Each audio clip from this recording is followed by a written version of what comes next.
Hey everyone, my name is Miles Keller, and today I'm going to be going over the Interactive Advanced Concept Presentation 6.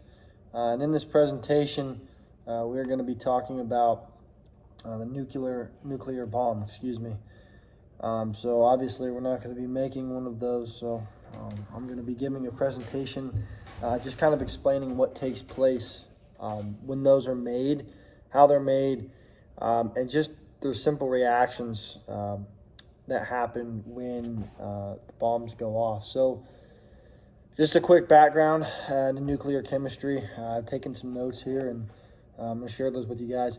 So basically nuclear chemistry, it studies the reactions that occur and form in the nuclei of the atoms. So the protons and neutrons, basically they dictate the stability of the nucleus due to the different, Coulombic repulsions.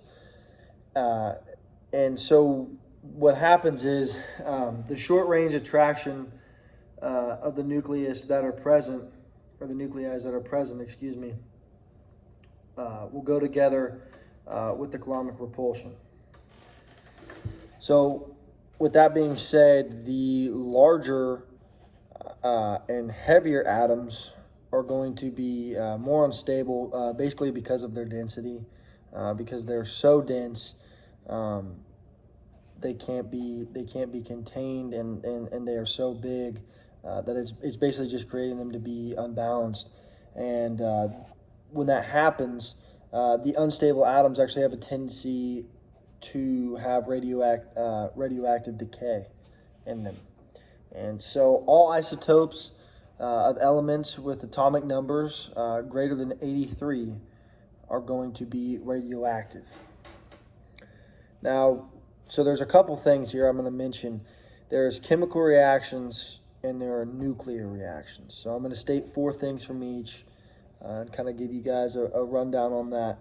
So in chemical reactions, the atoms rearrange by breaking and forming chemical bonds.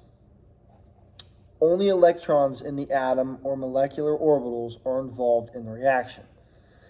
And the reactions are accompanied by the absorption or release of the relatively small amounts of energy.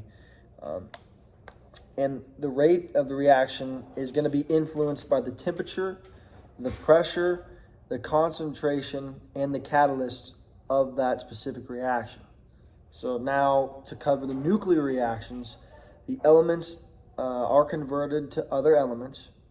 Protons, neutrons, and other subatomic particles may also be involved in the reaction as well, not just those. So the reactions are also accompanied by the absorption or release of tremendous amounts of energy. So they're going to be hitting a lot heavier and a lot faster than a regular chemical reaction would be.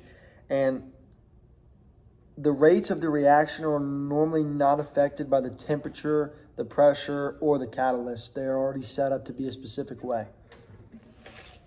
So the other thing I want to mention, which is very important in making the atomic bomb,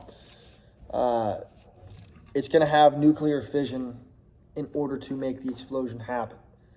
So in order to do this, you must calculate the critical mass of the radioactive substance required and estimate the amount of energy wanted to create an explosion.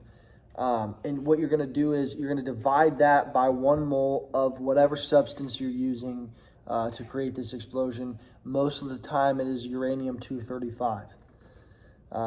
The bomb needs to be set up so that you have your uranium on the back end where the burner is, most cases, and maybe TNT if you're going to use that up at the front. And then in between you have neutrons for your nuclear fission. And if you don't, it'll happen too fast. So when you spread them out like that, upon collision or when you have that trigger pulled, the reaction will start but not immediately happen until it is time for the reaction to happen, hence your big explosion. And when hydrogen bombs are made, this nuclear fission and nuclear fusion are very important in there, and that is what, again, creates the bomb to go off. Thank you.